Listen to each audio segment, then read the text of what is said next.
Mercury நேயர்களுக்கு வணக்கம். சமீபத்தில் பிபிசியில் ஒரு நிகழ்ச்சி பண்ணியிருந்தாங்க, மகளிர் குரல் அப்படின்னு. அந்த நிகழ்ச்சியில் ஆதவ் அர்ஜுனா அவர்கள்ட்ட வந்து ஒரு பெண்மணி கேள்வி கேட்டாங்க. அந்த கேள்வி வந்து பெரிய வைரலாக மாறுனுச்சு. அதை பற்றி நிறைய விவாதங்கள் வந்துச்சு. நம்ம அவங்கள தான் இன்னைக்கு சந்திக்க போகிறோம். இப்போ பெண்களுக்கான திட்டங்கள் அறிவிக்கும் போது திட்டத்தை விட முக்கியம் என்னன்னா அந்த திட்டத்துக்கு பின்னால இருக்கிற சிந்தனை, ஹோம்ஒர்க் என்ன பண்ணியிருக்கீங்க அப்படின்றது தான். இப்போ திருமணம் சார்ந்து, பெண் சமைக்கிறத சார்ந்து இப்படிலாம் திட்டங்கள் அனௌன்ஸ் பண்ணீங்கன்னா பெண்களை திருமணம் செஞ்சு வைக்கிறதுக்கு தான் குடும்பங்கள் முற்படுவாங்க. அதாவது இந்த திட்டம் தாலிக்கு தங்கம் திட்டம்லாம் வந்து ஜெயலலிதா அம்மா கொண்டு வந்த திட்டம். அதுக்கப்புறம் அந்த திமுக வந்து ஒரு கட்டத்தில் மாறிட்டாங்க. வேண்டாம், இதுக்கு 12ஆம் வகுப்புக்கு அப்புறம் தாலிக்கு தங்கம் நான் கொடுத்தேன்னா தாலிக்கு தான் போவாங்க அவங்க. வேண்டாம், காலேஜுக்கு இன்சென்டிவ் கொடுத்தேன்னா காலேஜுக்கு அனுப்புவாங்க அப்படின்ற அந்த சிந்தனை மாற்றம் வந்துருச்சு. ஆல்ரெடி வந்தது வரவேற்கத்தக்க விஷயம். இது வந்து உமனுடைய அப்லிஃப்ட்மெண்ட், இது உமன் எம்பவர்மெண்ட். அவங்களுக்கு கல்விக்கும் வேலை வாய்ப்புக்கும் கதவை திறந்து விடுது. ஆனால் இப்போ வர அப்கமிங் பார்ட்டி, யங்ஸ்டர்ஸ் நிறைய இருக்கிற பார்ட்டி இந்த சிந்தனையே இல்லாமல் திரும்பவும் அண்ணன் சீர் மாமன் சீர் அப்படின்னு கொண்டு வந்தாங்கன்னா, அண்ணன் சீர்ங்கிறது ஒரு தங்கம் கொடுக்கறது தான் திருமணத்துக்கு, மாமன் சீருங்கிறது குழந்தை பிறந்தா ஒரு தங்கம் கொடுக்கறது தான். இப்படி ஒரு திட்டத்தை கொண்டு வந்தாங்கன்னா அந்த அடையணுங்கிறதுக்காக திருமணத்துக்குள்ளே தான் திரும்ப தள்ளுவாங்க. பெண்ணுக்கு கல்விக்கும் வேலை வாய்ப்புக்கும் அவங்க முன்னேறுவதற்கும் நிறைய திட்டங்களை அறிவிச்சு அவங்கள ஸ்டெபிலைஸ் பண்ணி சுயமா நிற்க வச்சிங்கன்னா தாலி கட்டிக்கணுமா வேணாமாங்கிறத அவ முடிவு பண்ணிப்பாமா. இந்த மாதிரி வளர்ந்து வரும் பார்ட்டிஸ், டிவிகே மாதிரியான பார்ட்டிஸ்ல உள்ள இளைஞர்கள் அப்படி யோசிப்பாங்கன்னு நான் நினைச்சப்போ இந்த திட்டத்தோட பெயர்களே வந்து எனக்கு கொஞ்சம் பிற்போக்கா தெரிஞ்சது. இப்போ ஆணுக்கு நீங்க இப்படி ஒரு திட்டம் அறிவிப்பீங்களா? ஆணுக்கு திருமணம் செஞ்சா பட்டு வேட்டி கொடுக்குறோம் அப்படின்னு ஒரு திட்டம் அறிவிப்பீங்களா? மாட்டீங்களா? இது வந்து நீங்க வந்து ஒரு ஒரு முழுக்க முழுக்க ஒரு லாஜிக்கலாக யோசிக்கிறீங்க. ஆனால் வந்து இன்றும் வந்து பல திருமணங்கள் நடந்துகிட்டே இருக்கு. அதில் வந்து பட்டு சேலை தேவைப்படுது, அதில் தாலிக்கு தங்கம் தேவைப்படுது, அதுக்காக கடன் வாங்குறாங்க. அப்படி இருக்கும்போது ஒரு கவர்மெண்ட் வந்து அதெல்லாம் அதை நான் வருங்காலத்தில் கவர்மெண்ட் அமைக்க போகிறோம், அரசு அமைக்க போகிறோம்னு சொல்கிற ஒரு கட்சி வந்து இதை பற்றி கன்சர்னாக இருக்க தவறு கிடையாது. இல்லை, கவர்மெண்ட் தான் அப்படி யோசிக்க கூடாது. கவர்மெண்ட் வந்து ரொம்ப தொலைநோய்க்கா யோசிக்கணும். பெண்ணை என்பவர் பண்ணணும்னா அவங்க முக்காவாசி பேர் வந்து திருமணங்கிற சிறைக்குள்ள வரும்பொழுது தான் அவங்களுடைய ஜிடிபிக்கான அவங்களுடைய கான்ட்ரிபியூஷன் குறைஞ்சிருது. ஈவன் படித்த பெண்கள், சாஃப்ட்வேரில் வர்ற பெண்கள்லாம் கூட என்ட்ரி லெவலில் 50 ஆண் வந்து 50 பெண் வராங்க. அந்த பிரமிட்ல மேலே போக போக போக சிஎஃப்ஓவா உயர் அதிகாரிகளாக வரக்கூடிய பெண்களுடைய சதவிகிதம் பார்த்தீங்கன்னா 2% இருக்கு. ஏன்னா அந்த திருமணங்கிற சிறை நடைமுறை சிக்கல் அவங்களுக்கு வருது. திருமணத்துக்குள்ள வந்தால் நிறைய பேர் வேலையை விடுறாங்க, பேக் சீட் எடுத்துக்கிறாங்க, அதாவது வேலை இல்லாமல் பெஞ்சில் உட்காந்துக்கிறாங்க, நிறைய பிரேக் எடுக்கிறாங்க.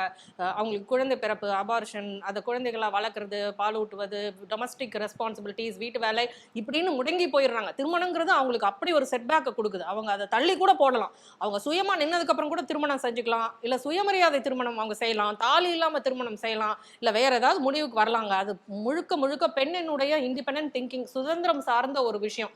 அதை ஒரு அரசு வந்து நான் தங்கத்தை கொடுக்குறேன், அதை கொடுக்குறேன், இதை கொடுக்குறேன்ட்டு என்கரேஜ் பண்ணி சமூகத்தை இன்னும் வந்து ஒரு நியூ ஏஜ் பொலிட்டிக்கல் பார்ட்டி அதை சொல்றது உங்களுக்கு ஏத்துக்க முடியலையா? நீங்க சலுகைகள் கொடுங்க, நான் தாராளமா அதை வரவேற்கிறேன். எதெல்லாம் நீங்க தடை பண்ணீங்களோ அதுக்கு அங்கெல்லாம் சலுகைகள் கொடுங்க.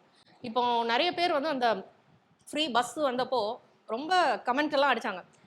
அவங்க வந்து எந்தவித நோக்கமும் இல்லாம சும்மா ஜாலியா காலையில ஏறி உட்காந்துப்பாங்க, சும்மா சுத்திட்டு வருவாங்க, ஈவினிங் வந்துருவாங்க, அவங்களுக்கு எந்த திட்டமும் இருக்காது, சும்மா ஜாலி ரைடு போவாங்க அப்படின்னா. நான் என்ன சொல்றேன்னா, அந்த ஜாலி ரைடு அவங்க போட்டுங்க, பல நூற்றாண்டுகாலம் அவங்க போல, நீங்க போன ஜாலி ரைடு அவங்க போட்டோம். அவங்க வீட்டுக்குள்ளேயே உழண்டு வச்சிருக்கீங்க, அவங்க சும்மாவே பஸ்ல ஏறி போனாலும் போட்டோம், சும்மாவே மெட்ரோல ஏறி போனாலும் போட்டோம். எங்க நீங்க விலங்கு போட்டீங்களோ அந்த விலங்குகளை உடைக்கிறதுக்கான திட்டங்கள் தான் வரணும். மறுபடியும் சீரு, மறுபடியும் தாலி, மறுபடியும் திருமணம், அதை மோட்டிவேட் பண்ணி என்கரேஜ் பண்ற திட்டங்களை அரசே கொண்டு வருவது. பெண்களை பத்தி நீங்க என்ன பார்வை வச்சிருக்கீங்க அப்படின்றது அதுல வருது. இந்த மாதிரி இன்னொரு திட்டமும் இருக்கு, அது அன்னைக்கு பேச்சில் வரல. என்னன்னா, பெண்ணை வந்து திருமணத்தோட கனெக்ட் பண்ணி திட்டம் அனௌன்ஸ் பண்றதோட பெண்ணை சமையலோட கனெக்ட் பண்ணியும் திட்டங்கள் அனௌன்ஸ் பண்றாங்க. அதுவுமே வந்து எனக்கு அதுல ஒரு பார்வை இருக்கு. இப்போ இந்த டிவிகே பார்ட்டி சொல்லலாமா இந்த நிகழ்வுன்னு எனக்கு தெரியல.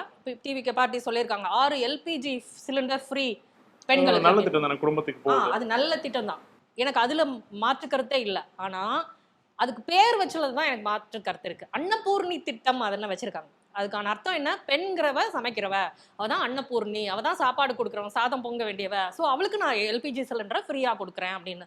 அப்படி இல்லை, பெண் சமைக்கிறவ கிடையாது. அந்த சிந்தனையே முதல்ல நீங்க மாற்றுங்க. இந்த எல்பிஜி சிலிண்டர் திட்டம்ங்கிறது குடும்பங்களுக்கான திட்டம்னு நீங்க அனௌன்ஸ் பண்ணுங்க, அதை வரவேற்கலாம். பெண்ணை வந்து இந்த சமையலுக்கு உதவுற மாதிரி, அதை பெண்களையும் சமையலையும் லிங்க் பண்றது, அந்த பேட்ரியார்கல் மைண்ட் செட் இருக்கு இல்லையா, அது வந்து நமக்கு இருக்கலாம், உங்களுக்கு இருக்கலாம். உங்க அப்பா அம்மா தாத்தா பாட்டிக்கு இருக்கலாம், உங்க சுத்தி இருக்கிற சமூகத்துக்கு கூட இருக்கலாம், கவர்மெண்ட்டுக்கு இருக்கக்கூடாது அப்படின்றது கவர்மெண்ட்ல என்னோட ஒரு point. அவங்க ஒரு பொலிட்டிக்கல் கவர்மெண்ட் ஃபார்ம் பண்ணல, அவங்க ஒரு பொலிட்டிக்கல் பார்ட்டிக்கு இருக்கக்கூடாதுன்னு நினைக்கிறீங்களா? ஒரு ஆமா, அரசியல் பொலிட்டிக்கல் பார்ட்டி தானே இப்போ நாங்க ஜெயிச்சிட்டாங்கன்னா அவங்க தானே அடுத்தது கவர்மெண்ட்.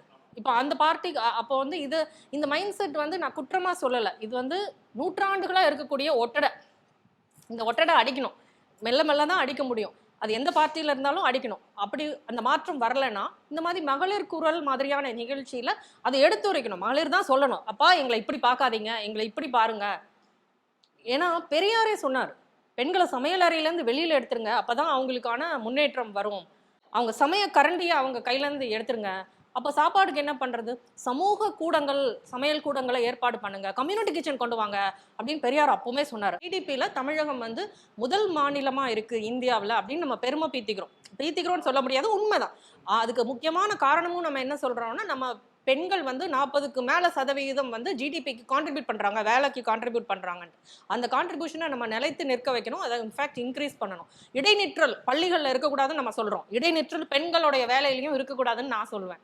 இல்ல ஜிடிபி முக்கியமா, ஒரு குடும்ப அமைப்பு முக்கியமான, என்ன தொடர்ந்து ஜிடிபியை பத்தி பேசுறீங்க. எனக்கு வந்து ஆண்களுக்கும் உலகம் வந்து இன்னொரு வகையில வந்து இப்போ நிறைய வந்து கட்டுரைகள்லாம் வருது, ஆண்களோட வாழ்க்கை வந்து அவ்வளோ ஈஸியாக இல்லை. வெளியில வந்து அவங்களோட வேலை வாய்ப்பு, அவங்களோட ஒர்க் ப்ரெஷரு, இந்தியாவில் வந்து ஆண்கள் அதிகமாக தற்கொலை பண்ணிக்கிறாங்க. அப்படி இருக்கும்போது நீங்கள் வந்து ஜிடிபி ரொம்ப முக்கியத்துவம் படுத்தியும் குடும்ப அமைப்பு வந்து ரொம்ப ரெண்டாவதா மூணாவதா பார்க்குற மாதிரி இது.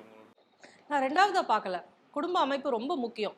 ஆனால் அது எப்படிப்பட்ட அமைப்பாக இருக்குது அப்படின்றது ரொம்ப இம்பார்ட்டன்ட். ஏன்னா எல்லாருடைய குடும்பத்தில் இருக்கிற நிம்மதியும் சந்தோஷமும் வேலைகளும் கம்ப்ளீட்டாக பகிர்ந்து அளிக்கப்படணும் எல்லாருக்கும். இப்போ நீங்கள் வந்து குடும்பத்தில் இருக்கிற முக்காவாசி வேலைகளை ஒரு பெண்ணு தான் செய்கிறா, ஆனால் அதுக்கான எந்த மானிட்டரி வேல்யூவும் இல்லை, நீ சும்மா தான் உட்காந்துருக்க அப்படின்றதான் நிறைய பேர் சொல்கிறோம். அந்த உழைப்புக்கான அங்கீகாரமும் இல்லை.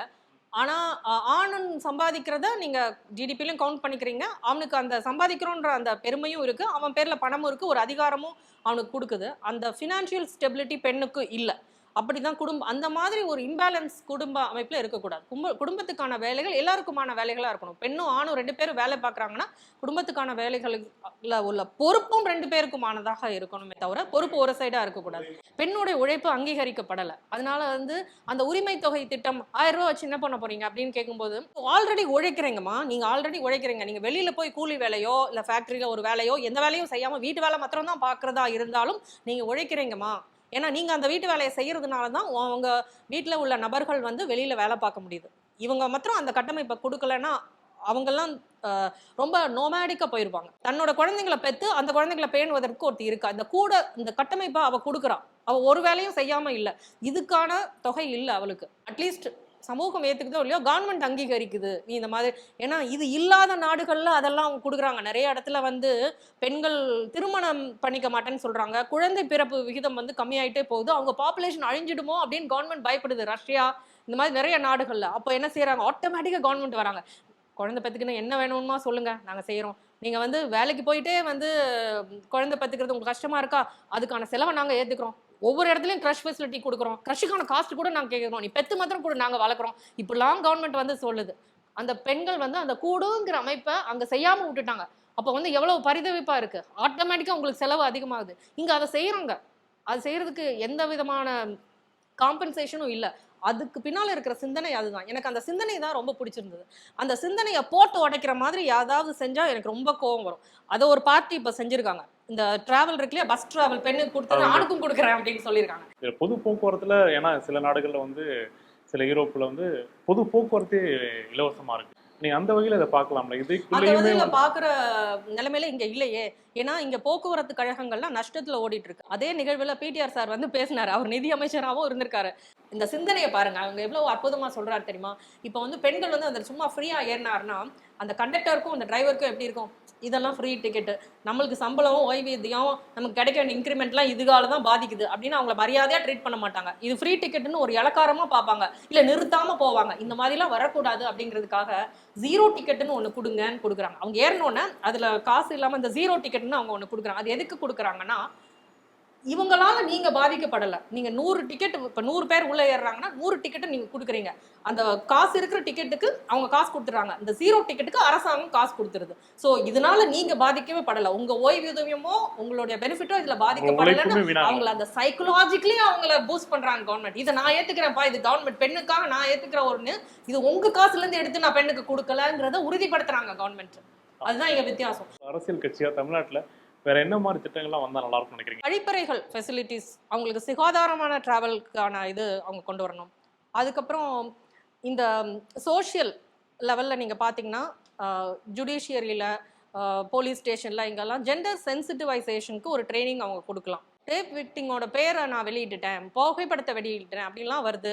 சரியா தகாத முறையில் கேள்வி கேட்குறாங்க, சரியா கேஸை ஹேண்டில் பண்ணலன்னா வருது. இது காரணம் என்னன்னா, எப்போவோ நீங்கள் போட்ட ஜியோ, எப்போவோ போட்ட ஒரு சுற்றறிக்கையில் இருக்கிறத படிச்சுட்டு ஒரு போலீஸ்காரர் பல ஆயிரம் ஆண்டுகளாக பேட்ரியார்க்கியல் மைண்ட் செட்டில் இருக்கிற ஒரு போலீஸ்காரர் செயல்படுவார்னு நீங்கள் எதிர்பார்க்க முடியாது. ஃப்ரீக்வெண்ட்டாக அந்த ட்ரைனிங் வச்சுட்டே இருக்கணும். லீகல் ஹெல்ப் ஃப்ரீயாக பெண்களுக்கு கிடைக்கிறதுக்கான வசதிகள் கொடுக்கணும். ஆன்லைன் பிளாட்ஃபார்ம்ஸ், டிஜிட்டல் பிளாட்ஃபார்ம்ஸில் வந்து பெண்களுக்கு பணியாற்றுவதற்கு, அதுக்கான அவேர்னஸ் கொண்டு வரதுக்கு அதுக்கான ட்ரைனிங்ஸ் பெண்களுக்கு கொடுக்கலாம். நீங்க ஒரு கேள்வி கேட்குறீங்க, அதை வருஷம் அவர்கிட்ட கேள்வி கேட்டீங்க, அதுக்கான சரியான பதில் கிடைச்சிட்டா உங்களுக்கு? நான் வந்து அந்த திட்டத்துக்கு பின்னால் இருந்த சிந்தனையை தான் கேள்வி கேட்டேன். ஆனால் அவர் கொடுத்த பதில் வந்து அண்ணன்ன்றது ஒரு கெட்ட வார்த்தை கிடையாது, அண்ணன் மாமன்றதுலாம் ரொம்ப அன்பா, நான் அதை மறுக்கவே இல்லை. அண்ணனுடைய மதிப்பீடையோ மாமன்ற உறவுக்கான மதிப்பையும் நான் குறைச்சி பேசல, திருமணங்கிறதையும் நான் வந்து குறைத்து மதிப்பிடலை. எல்லாமே இருக்கு.